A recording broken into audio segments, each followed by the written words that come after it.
You're like, you see the snow because they're doing the whole chalet thing, and you're like, Yeah. yo. But that was a great bit too. It was really like Family Guy stuff. You know what I mean? Like it was Which just makes nice. sense. Like, the cutaway, like that's a great scene to film. Like just out of nowhere, they're filming a snowman fight. Like that was awesome. Snowman orgy or three-way. Like, you know what I mean? You And then appreciate and that then it stuff, goes Chris? full genre, and then it goes full genre, like almost like angry Yes. snowman revenge. You know what I Yeah. mean? I'd watch that movie, Triple X. I would watch it. I'd watch that. I'd rent You like that. that snow cone scene with a Oh little yeah. bit of syrup and your Yeah, with the syrup. Oh, I if I was in a hotel, I'd rent that movie. Is that enough? Much more. Baste me like a chicken.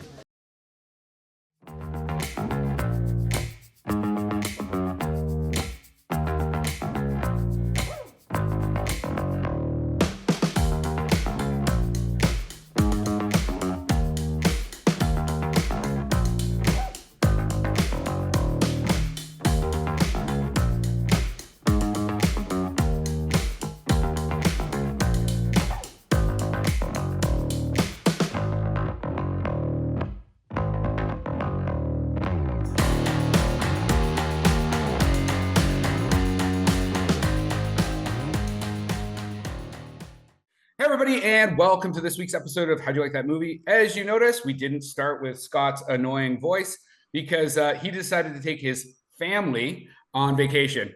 Well, I'll tell you something. This is no longer a vacation. It's a quest. It's a quest for fun.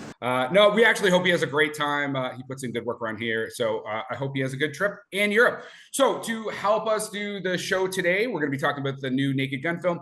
We have two of our favorite people on the show, well, at least one of our favorite people on the show, and that would be media critic Heidy Morales of High and Musing. Heidy, welcome back.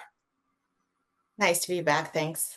And of course, the always funny, always bald, and always covered in a lot of foreskin, stand-up comedian and filmmaker, Joe Botelho. What's up? How's it going? I'm the audience's favorite, so that's all that matters. You may not like me, Chris, but the audience sure does. I think the audience always likes our guests more than me. It's understandable. I like the guests more than me. So for those that aren't familiar with the show, we're going to start off with a little shameless self-promotion. Let's start with you, Heidy. Give us the rundown of who you are, what projects you got going on. Off you go. Thanks. I think I'll keep it short and brief. I do have a website, as you mentioned, High's Musings. You can find me at HYEMUSINGS.ca, on the socials at High Musings. And I guess promoting the fact that I'll be talking TIFF stuff very shortly. And I don't know, maybe some other film stuff coming up and some theater stuff in Toronto. All right. Joe Botelho, what about you? Nice. Shamelessly self-promote yourself. I do so much. I'm doing so much. Right now, I'm promoting a show that I'm doing with my friends Michael Moses, AJ Bate in Guelph. It'd be August 30th at the Silent Sounds. August 30th. Come out to Guelph. It's always the best show. Chris, you've been to our shows. They're amazing. $20. Let's go. Films right now, I don't know. AJ's writing, he's reading, he's spending a lot of time with his girlfriend, so he's not really writing scripts, which is annoying. I don't know how to read, so the filmmaking's slowing down a bit. I might have to learn how to read to write a couple of scripts, but yeah, right now just doing a lot of comedy. Follow me at Joe Botelho SNP on Instagram, and all my stuff is there. Fantastic. And obviously, all this information will be in the show notes with the hyperlinks. And if you've gotten this far in the show, make sure you please go on Spotify and Apple. Give us a 5-star review. Leave us a comment. Send us an email. Send us a request. It really does help us get pushed up in the list. And if you prefer to read opposed to listen or watch, you can check out our written reviews online at Cambridge Today. So anyway, we will pivot immediately. Don't call me Shirley. We're talking The Naked Gun, the recent release with Liam Neeson. I think I actually want to start with Adam Naiman from The Ringer had this to say. There's something refreshing and invigorating about a comedy that just keeps throwing punches, and if in the end, The Naked Gun lands more jabs than haymakers, the points add up. I think that's a good jumping off point. Heidy, Joe, who wants to start with their thoughts on this film? I'm gonna let Joe go first. Oh, okay. All right. That's a great quote, because like comedy, that I appreciate them trying. all the joke, they don't all land, but man, it's a joke every second. It's great. Some of them land way harder. Some of the audience, like the really raunchy stuff, I was like on the ground, clapping and like rolling on the ground, and then other people were horrified. I think we all know the scene. They were horrified at that scene. I couldn't believe it. I want a whole movie with the thermal imaging scene, but maybe not a whole movie, but like it had dad jokes, it had one-liners, the gags that kept popping It up. had poop jokes, they brought a back toilet that was never more willing for the brown. Oh yeah, they really went hard on the poop jokes. The toilet, like he loved painting that picture, that brown picture. But they also brought back the R word, where in my screening, 2 people laughed. I was one of them. So it's like I was like, wow, one of them was you, and the other one was your special needs child. No, she wasn't watching it. No, she was still at home watching Sesame Street. No, I love how they had comedy. They didn't give a shit. They were like, we're doing all the jokes we have, and that's how it is. If they land, they land. They don't land, there's something for everyone in the movie. That's the best comedy, not just like curated comedy for like one audience member or like a certain group of an audience. No, this was awesome. Like you could go with your dad, you could go with your brother, you could go with your wife, but it didn't matter. Like there was humor for everyone in the movie. You can go with your wife's ex-husband, whatever. Yeah, I went with my female best friend, but whatever. I mean, whatever. We have our own partners we go with. Heidi, how about yourself? What are your top line thoughts on this film?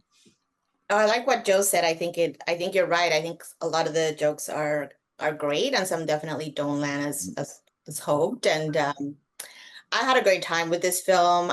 Somebody told me that I might be cringing in parts of it, but I think they don't know me very well. So like you, there were stuff that I think other people will find cringe. That to me is just fine, good old fun. But I like that I went with friends and we were all we were all enjoying ourselves almost at the same time. And we could tell the people that were a little bit more uncomfortable, but it kind of made it more fun because, it's not to be taken seriously. Honestly. Yeah, it's a Naked Gun film, right? Like if you're going into this being like, and I'm going to use this specifically, thinking it's Schindler's List, you're like, oh, this guy was great in Schindler's List. I think we're in the same ballpark. I think you're going to be disappointed, but I don't think anybody going to a Naked Gun film is expecting some type of high drama. My concern, actually, what I was worried about, and I'm glad I was proven wrong, is I was like, please don't be awful. Please don't be like boring and bad. And like from the fucking jump, I was like laughing out loud. I was like, oh my God, this is amazing. The gross poop jokes, the dad jokes, the physical comedy. You're just like, yeah, this is what I'm here for. And yeah, they don't all have to land, but it was like joke, setup, joke, physical comedy, fucking slapstick, silliness, characters that you're like, look, that's an Elon Musk motherfucker right there. Like, it was all the stuff. And there was a little bit of like political undertone, which I thought they kind of like put in there that worked really well. And I think that the, it's Leslie Nielsen, right? Yeah. And Liam Neeson playing his son was like Frank Drebin Jr. I thought was so great because they also have Liam do a lot of like fighting. And because he did all the like Taken films and stuff like that really worked. I thought Pamela Anderson. Actually, let's talk about Pamela Anderson. How did you think about Pamela Anderson in this film? I mean, she's all right. I mean, she was probably better in this, and I've liked her in most things. Did you see her in The Last Showgirls? No, I never watched that. Was that good? I think that there was. I think it was okay. I think it was great that she got that role. Honestly, I've got a big issue with the use of Jamie Lee Curtis as a fucking dramatic actor all of a sudden because of her Oscar. And I know some people they'll be able to pick out films where she was dramatic. She's not a good dramatic actor. She overacts every fucking scene. Sure, yeah. She's a great comedic actor, but she overacts all her dramatic scenes too much. And I think that she probably has that Oscar in her purse. So when the director's like, "Hey, Jamie," she's like, "Ah." So I thought Pamela Anderson was decent in The Last Showgirls. I didn't love the film. Heidi, actually, let's pivot for a sec. What did you think of The Last Showgirls, Heidi? You saw it, right? I probably liked it more than you did. But I also think there's a review on my website people can read, but I will say I'm gonna say that out loud. But I do think she did a really good job, and I do agree Jamie Lee Curtis is a little bit, but I know why they kind of put her in those roles too, in terms of you need somebody that will also kind of draw a Sure. certain kind of people into a film, right? So I actually enjoyed Pamela in this role myself. I think she kind of held her own given, you know, who she was cast with and Against, alongside. And, yeah. you know, there were some really heavy hitters in, you know, pun intended, but I think she really did well.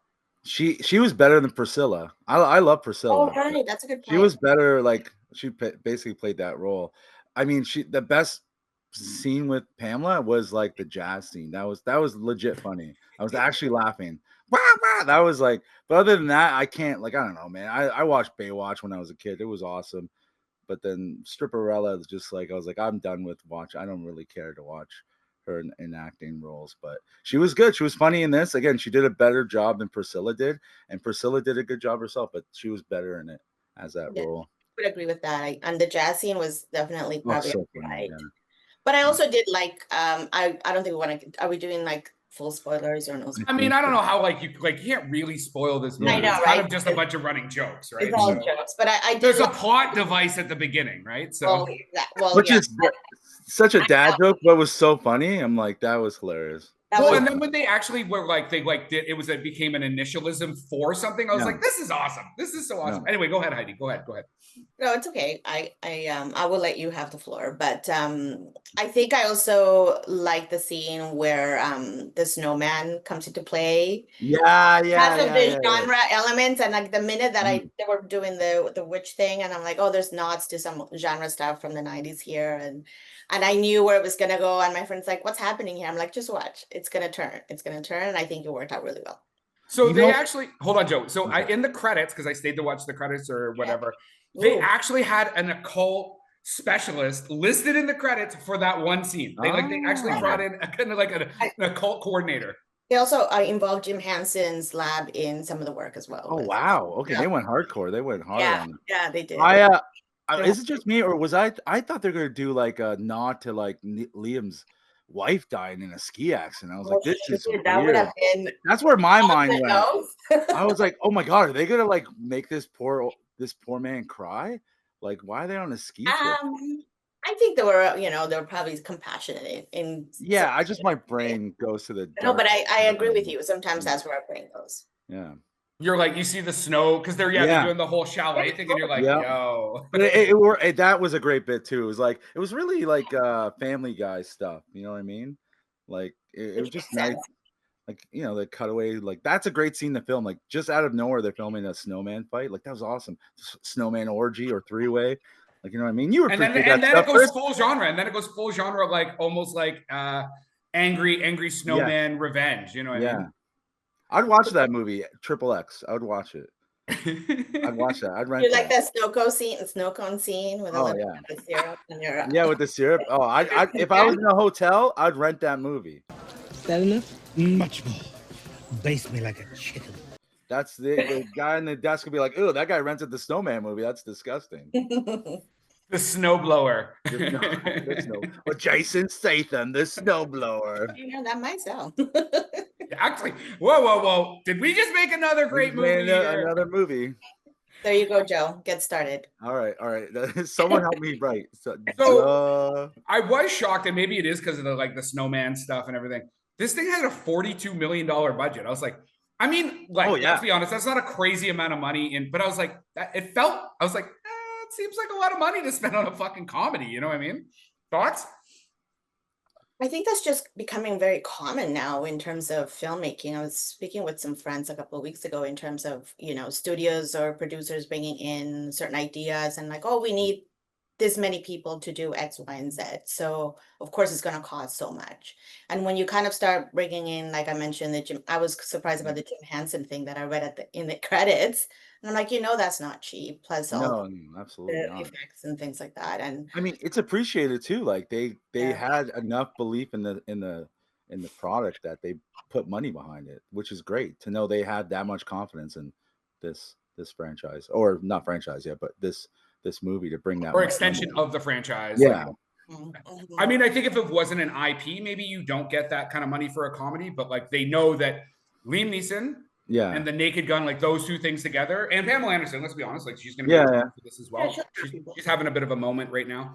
It has so far, and on the time of this recording, it has done 42 million at the box office. That's pretty good. So it's not bad for a fuck. Again, like this is just a straight comedy. Yep. Like there's nothing, no other bells and whistles. This is just go laugh your fucking guts out kind of thing. And so that means people are literally buying tickets and taking their ass to the theater to watch this film. And I think it opened the weekend that we're recording. So like this is gonna kill on streaming. Like wherever this gets. Oh yeah, the guys at work, like the dudes I work, the dads and stuff I work with, they're gonna love it because again, most people, like regular people, don't go to the theater. They're always like, "You're crazy spending money in the movie theater." But I know a lot of guys. They're just gonna be watching this 8, 9, 10 times. We're gonna be saying this stuff on the roof. We're gonna be quoting this stuff at work in the work truck. Like that's the type of movie this is. You're going to be molesting the new guys, saying some lines, you know? Yeah, just, you want to do the snowman? I start putting syrup on his arm and just chewing it. But yeah, it's like Heidi was saying about the Friends group. Like, that's what I miss about comedies in the theater. It's like you're going with your friends and then interacting with people like in the theater. Like there was a kid saying stupid things, like just shouting things out loud, which is acceptable in a movie like this. I want to hear it in something else, but like a comedy is more like a community like viewing, which is what I like about watching comedies in a theater. Yeah, I would venture to say comedy and genre, right? Because it's their reactions are so like a superhero movie or something. Yeah, because you all love the same thing. You're there because you already are in love with what's in front of you in the screen. So well, and I mean, for as a comedian, like there's a setup to the jokes, right? And so when the audience all kind of like hits at the same time, and then you're in that theater, like it's a bit infectious, and it helps. Like again, you can sit at home and laugh, but when you hear like an entire theater like laughing at the same bullshit as you're like, you feel it's almost like Community. It's like this small little community for 2 hours, or what was this thing like? It was short. That's what I liked about it too. Like it was like, it was like 90 minutes. Perfect. That's like to me 90 minutes or whatever it is, like a short comedy show. You don't need a long. That's too much. You can't have like 3 hours. Yeah, maybe like 85 minutes because it's like the original. I noticed those ones were not very long.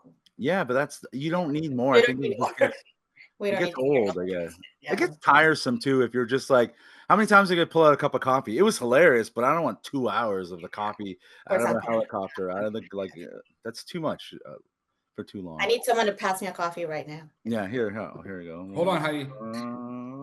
Everybody. Boom! For the visual people at home, I just did like the TikTok thing. Oh, look at that! And then Heidi is that a wolf? No, what? It is. It's a wolf. Nice. I got Ninja Turtles. I'm a nerd. Yeah, I love the Ninja Turtles, of course. And mine's Top Gun, of course, because because you're a maverick, bud. You know how predictable, right, Joe? And you know what? Scott gave me this for my birthday. Scott is like the best friend co-host you can have.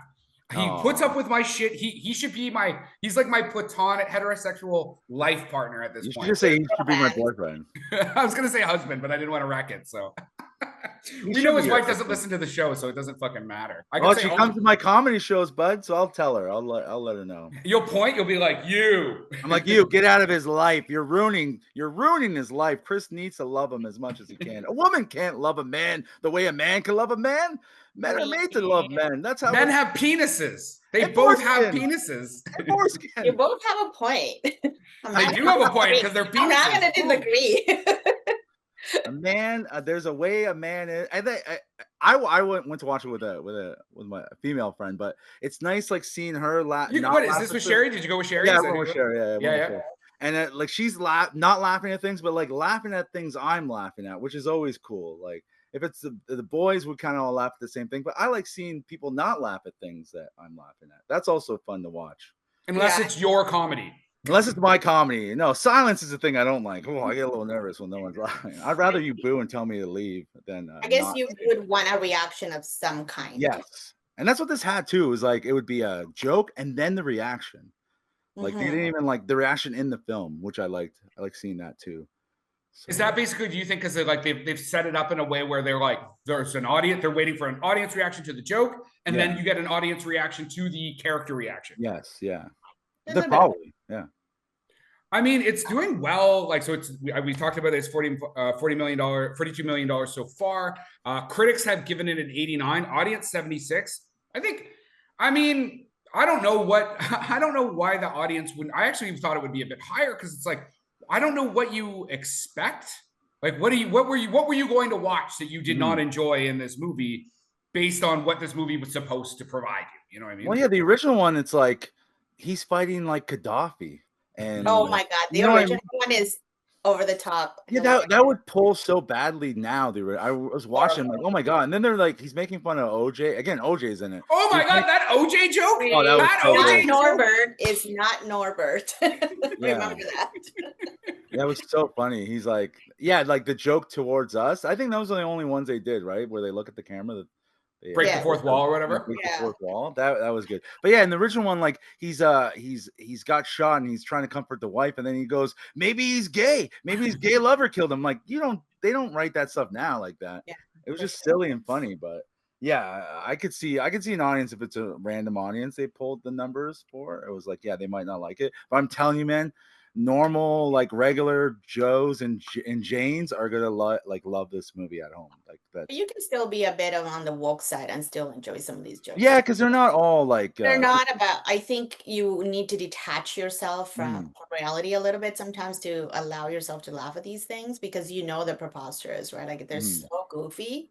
Yeah, it's not real. Yeah, that you can't help but laugh. Like it's over the top. Well, that's the thing that they did here too. It's like the world is serious, but the shit that's happening is unserious. Like so that's why it works even better. Like the straight man, like and funny guy like Abbott and Costello, where the world is crazy, but the characters are all playing it like it's a real thing. It's like super serious. Like he really does mean that her butt is built like a toilet or whatever the hell it was. Like he means that, which is like so dumb. That's not how you would describe a woman. That's weird.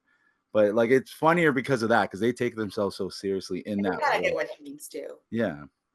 I have a question. What did you think of Liam Neeson's performance, knowing who his father would have been, right? Like in terms of Leslie Nielsen and the original.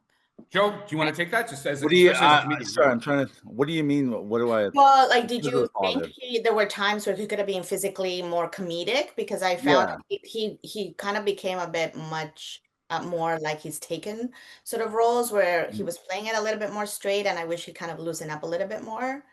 Yeah, like, I think in the action sequence, but not so much in the funny bits. I think because Leslie Nielsen is just funny, just standing there, his facial features, reaction, where they knew Liam isn't like that. Liam is just serious. Like he's hilarious, but they let him be himself more in this movie. So he wasn't like acting like I am the son of Leslie Nielsen. He was like, I am Lisa, I'm Neeson or whatever. I exist on my own. I exist on my own because it's hard for someone who's just naturally not just funny, like Chris Farley, Martin Short, like they're like, you just look at them and for some reason they have this face that you want to laugh at. Even like little man, where Liam Neeson's not going to do that. He just looks like stoic and cool and tough, and which makes him the perfect straight man for a comedy. So perfect, right? Maybe I love like of his lines. Actually, I thought he was great. I think maybe maybe if they cast someone a little sillier than Pamela, you know what I mean? Like he stays like the straight man, and they like an actual comedian, like a comedian or something crazy funny, like that's just like over the top funny to go against that. Really do the Abbott Costello thing, Yeah, like almost a slapstick thing. Yeah, she's that slapstick. He's stays like the way he is. That would be kind of interesting to watch. That'd be interesting.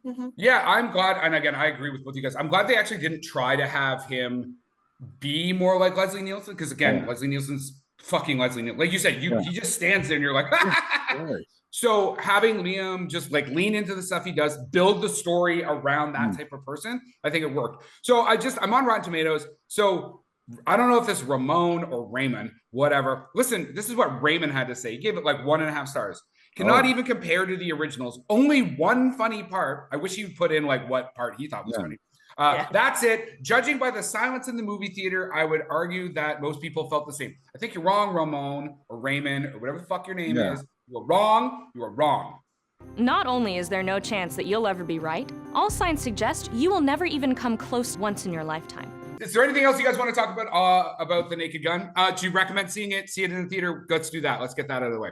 If you go with a group of friends, yes. If you go at least a one friend or a group of friends, definitely see it in the theater. Don't go with Ramon. Ramon clearly didn't get it. Ramon's bud, you're a loser. That's the guy that review bombs my comedy all the time. Unfunny hack. Will not recommend. Never Too go. tall got in the way of my viewing pleasure. What about you, Heidi? Do you recommend seeing it in the theater? I do. I'm also a solo movie watcher, and I will watch comedies and horror on my own too. So I think even if you are the person who feels comfortable, there are going to be other people there, so you're going to feed off that energy. So I think you should just check it out. Yeah, I think like do you have to run out and see it? I mean, the only reason you probably want to run out and see it is because they move this shit out of the theater so fucking fast. But you're going to be able to pick this up at a rep theater as well, which I think is great because you like it's not cinematic. Like I didn't even talk about who the DOP was because that part is not important. So whether you see it at like a Cineplex or your repertory theater, or you do catch it like off, I definitely catch this on streaming. If you're too fucking cheap, or maybe listen, if you can't afford to go to the movies, that's another thing. That's one thing, but you definitely want to see this when it's on whatever streaming service it goes to. It's fun, man. It's a fun fucking movie. How do you feel this actually compares? Did any of you guys go and rewatch any of the other? I think it's 3. Yeah, I watched the first one. I watched the first one myself. Yeah. Yeah, I didn't have time. How do they compare? I mean, the first one is obviously way better, but not like it's hard to say it's anything other than truth. It's just way better, but it's still funny though. This is like it's a great add-on or a great addition to the universe. You know what I mean? I'm not sad at all. I'll probably watch it again because I know the guys at work are going to be so annoying. They're going to be referencing it, then I'm going to be lost. I'm going to forget what the hell happened, so I got to watch it again. Like, yeah, remember that? And then that dog came in, and then the fucking. I'm like, yeah, don't worry. Okay, let's. But yeah, it was good. It was really good. It's good. It's hard to like outdo an original. I don't even know what has outdone Empire Strikes Back. That's not a remake. I was gonna say remake. Sorry, I didn't say remake. Like what remake has outdone the original? I can't even think of it. I don't know, Heidi. You're pretty good with this type of stuff. What do you think? But I don't see it as a remake because I see it more as an extension because it's the kids, right? Like, so I feel like they're just kind of building on it. So I will say the original is still kind of hits the mark, obviously, and with the casting, I think is really good. I think for some people it would be dated. Obviously, we were talking about that, Joe, with some of the jokes. I mean, AJ, he loves Gaddafi, right? So he's not going to like that. No, he's going to be my papa. He's from Libya, our friend AJ. Oh, she knows AJ as well. Yeah, he was the director. She knows you. Yeah, I know. Sorry, yeah. Of him and his work, it's all good. But I actually do like the nods to the original in this one because Weird Al is in the original. Yeah. Right? Like, obviously the film noir themes are still in there with the over-the-top narration. I actually do think this one visually looks better. And oh yeah, of course. I do care about this stuff. So I will say that it's Chris. That's the money, right, Chris? You're talking about money. What's that? I said you were talking about the money, that the money goes into some of the visuals. It looks better. It did look beautiful. Especially that's like you said, the snowman scene. I didn't know Henson did it. Like you could tell that was beautiful. That was. I'm assuming that was the Hanson one, but I mean, I also liked how they still use some dummies when we're using the fight. Yeah. One because that is what they did in the originals. Like the opening scene sets a tone too, where he pulls off the mask. I know there's a reveal in the trailer, but like that lets you know if you don't like it, leave the theater. Yeah, just get the fuck out. Yeah. It's a little girl and it's Liam Neeson under that outfit. Yeah, it's so good. Yeah. So the original Naked Gun from the Files of the Police Squad had a $14.5 million budget. It did $152 million in the theater. Oh wow. And it was also 85 minutes. They're both 85 minutes long, right? So I don't think you can do comedies that long. It just like again, I love comedy. I'll do it for the rest of my life, but it's just you can't have like huge chunks of it. Like I'll watch 3 hours of any superhero movie or some crazy like the Odyssey or whatever is going to come out from Christopher Nolan. I'll watch that for 3 hours, but not like a comedy. That's just too long. Did either of you see Fantastic Four? Let's yeah. Okay, it was fucking awesome. Go, Joe. Could you your? Sorry, Heidi. I'm overwhelmed with how awesome. I went twice. I cried tears. I'm a huge. Pardon? I said you go ahead. You can. Oh, sorry. Yeah, I went twice. The first time I was kind of just overwhelmed with like it was like such a love letter to Jack Kirby and Stan Lee, and it was just beautiful, and everything about it was great. I love the whole movie, and it was like again tears of actual. I was actually so happy, and then they have a scene in there where there is a Stanley and Jack Kirby. They don't say it, but if you know them, you know that's them watching the Fantastic Four. It was the It was the best. Yeah, it was awesome. It was like great. I would have said 10 out of 10, but that baby took me out way too much when it showed up. Way too much, that baby. But yeah, other than that, I loved it. I went twice to the theater to watch it. Did you see it, Heidi? No, not yet, but I have heard, obviously I'm expecting mixed feelings from people, obviously. But I also heard that they somebody told me they really like the design of it, like the visual beautiful. and they did a really good job, which I'm kind of looking forward to seeing it. I can So only it's watch so many things. Yeah. Well, yeah, and you got Tiff's stuff coming up. So Rotten Tomatoes has it at an 86%. And it has done $434 million at the box office on a $200 million budget. That's pretty good. Well, I mean, everyone nails it. Like Vanessa Kirby's like a great, like, you know what I mean? When they talk about like female characters, that you can write them great, like superhero. There's a lot of talk always like, oh, you're forcing the females to be the best part of the movie. It's like, no, she's written well, and Sue Storm has always been cool. Like John Byrne in the comics made her like a great character because originally she was like garbage. Oh my god, save me, Reed. But then like in the 80s, she became like a real powerhouse, like a real good character. Yeah. So have you guys seen anything else that you want to talk about? We just did a show that's will be releasing soon on Together. Did you guys see Together? No, I want to watch Weapons. That's the next one. I watched Weapons. I have not seen Together, so I went to see Weapons. Is Weapons worth seeing? Yeah, for me, for sure. Okay. Give us your top line on it. Go. It's it's a very creative genre film, and I love that there are times when you don't know what's going to happen, and you're still feeling like in the gut. Do that shit, like don't go there kind of shit. So yeah, that's great. It's those elements of genre that I really love. Go ahead, Joe. I thought it was based on a true story. I'm so stupid. I was like Googling it. I'm like, is Weapons a real story? I'm like, I don't know why I thought it was real. I'm just kidding. But yeah, I think it takes turns where I was like, oh, I like where it's going. Is it better than Barbarian? I don't know. I don't want to compare those two per se. Chris, I'm so glad you're not a father because you keep comparing. I am a father. I literally. Oh yeah, you are a father. Sorry. I too bad you're not. not. That's how bad a parent I am. If my daughter is, which she's not. That's too bad how you're bad not. A parent sorry, I am. I apologize. I apologize to your kid that you're the dad. But yeah, how do you compare things? You can't compare films like that all the time. Sometimes. Well, it's the same. It's the same director and writer. So yeah, yes, come you on, can. man. Let them be their own thing, man. Let them be their own thing. Let them eat pace. I agree. I think he's a good director, and I'm curious to see where he's going to do next because he's fairly young still in his career. So okay, I'd say that. Well, and so Weapons had a $38 million budget. It's already done 54. Like it's like that's not bad for like genre film. Yeah. So Barbarian I thought fell apart in the third act. I know people disagree with me on that one, but it was good up until the fucking monster. Oh, if you haven't seen Barbarian, there's a monster. Well, you just kind of right. You just ruined the whole movie. I never saw Barbarian. I was planning on taking my autistic daughter to watch it. Well, she won't know. She doesn't listen to the podcast. Yeah, that's true. She watches Kinder Surprise Egg reveals. That's what she was. So do you, Joe. What the fuck are you talking about? That's true. I want to know. Oh my god, which toy is it? Hey, Joe, you strike me as a guy that's into those. What are they like? Lamus? What's the little dolls called? The Boo Boos? No. Do you have a little Boo Boo, Heidi? Do you have a? No, but I know what they are. No, they're not. I'm not. I have enough stuff. I buy enough swords and shields and comic books. I have spent too much money already. I think I have enough books and enough knickknacks that I don't need any more clutter. So Heidi does not want a Labubu. This is what I'm hearing. Well, I mean, I'll accept gifts. At Heidi.com. Hear that? So go to highmusics.com. Send Heidi. I understand why it's like any generation, right? Like my friend was saying, are these the new Monchichis, right? Like.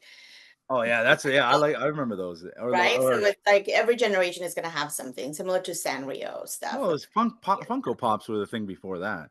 Funko Pops were everywhere. I think it's just an indicator too of like how I've heard this before. I didn't make this up, but it's like how bad the economy is, where everyone's putting their money, their investment in Labubus. That's sad. That's scary almost. There's actually a whole YouTube thing on this. What? This is like a real thing? This is a real thing? It's a real thing. So it's like thing, yeah. Something like this is always an indicator that the economy is shit and the confidence in the economy is not. So they're putting them into, is this like the Beanie Baby craze or It's something? the Beanie Baby, because back then, same thing. I'm gonna put my kids through college for this or whatever. It's like, yeah, I don't know. People are crazy, man. The last movie actually I want to just kind of quickly touch base on is Heidy. So there's a Godzilla movie that's being re-released, correct? Ooh. Godzilla Shin. So you want to give us a rundown on that? I want to get Joe's response. I haven't seen it. I want to. I like. Comes out what? It comes out this week, I think, right? I think it's this upcoming weekend. So it's from 2016, and it's the re-release. And what I'm seeing online is that apparently it did flop when it was released, because it was for comments that we hear often, like the scenes are too long, the dialogues are confusing, and probably too busy. But if you're familiar with the Godzilla kind of storyline, I think you kind of go more for like the monster, the vibes, and So I mean, go ahead, Heidi. Finish your I just kind of watch these for the fun of it, right? Because for me, I'm just gonna go for the fun. I mean, Godzilla -1 though straddled that line very well. You had a monster movie that you cried, like we all. I cried. I did. I like crying at movies too. Like Demon Slayer's coming out, and I am not. Yes. I am not emotionally ready for Demon Slayer. What the fuck is Demon Slayer? You suck, Chris. Demon Slayer is the greatest anime of all time. Oh, okay, it's anime. Yeah, I don't know anything about. Oh, I'm gonna cry, Chris. If you want to watch me cry at a theater, come. You're gonna cry? Well, oh, I cried during episodes. I cry. I openly cry during. I love Tanjiro. Oh my god, it's like that. That it'll get you sometimes. Yeah, I heard it's like, I don't like how they're doing this. I've never really seen this before. They released in Japan like last month. I don't know why they don't just release everything at the same time around the world. It's so strange. Because like I'm like getting spoilers. I'm getting mad. I know that the manga's been out for like years now. It's already done, but I have not read it up to that point because I want to experience it first on the anime. But yeah, I'm gonna cry, dude. I'm gonna cry with my son. He's gonna like go, you know what? You're not the dad anymore. I'm the dad. Mom is my wife now. That's how much I'm gonna cry. I'm gonna cry so hard. He's gonna kick me out, and then he's gonna take my wife, his mother, as his wife. This is how much I'm gonna cry. Getting very Freudian, okay? I was gonna say that's so. Let me go get my Freudian book right now. I'm just saying. What's that, Oedipus? Is that an Oedipus complex? Whatever. I don't even know how to spell that. I'm just saying. I'm gonna cry. We're back talking about penises. What a great way to wrap up the show in some foreskin. Wrap it up with a tie. Yeah, I'm gonna use my foreskin as like a Kleenex box. Just fill it up. All right, guys. Any last thoughts on the Naked Gun before we finish out the show? I will say, just leave all the seriousness at the door and go have a good time. Joe? I will say, watch it naked. It might be funnier that way. Watch it naked with your gun. With your gun. Gun in hand, naked. There's a wink for the audio. On the toilet. On the toilet. Give it to Brown. What I want to finish with is a great little quote from this film. Like an idiot's completed jigsaw puzzle, I was framed. And that is our wrap for the day. Please like and subscribe to this podcast. Tell your friends. If you want to get a hold of us, reach us at the www.howdyoulikethatmovie.com.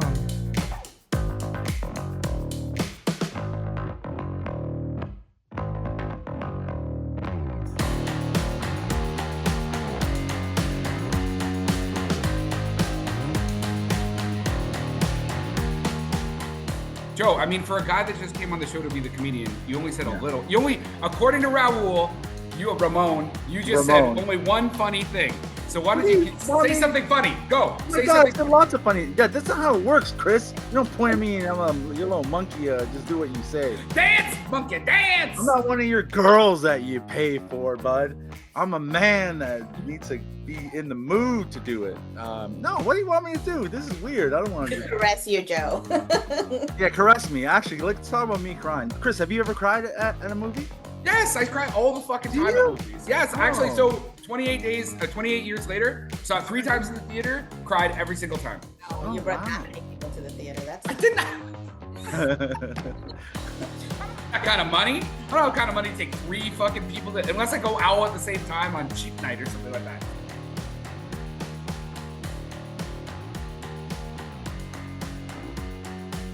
Production by Rod Shaver, Vader Monkey Productions.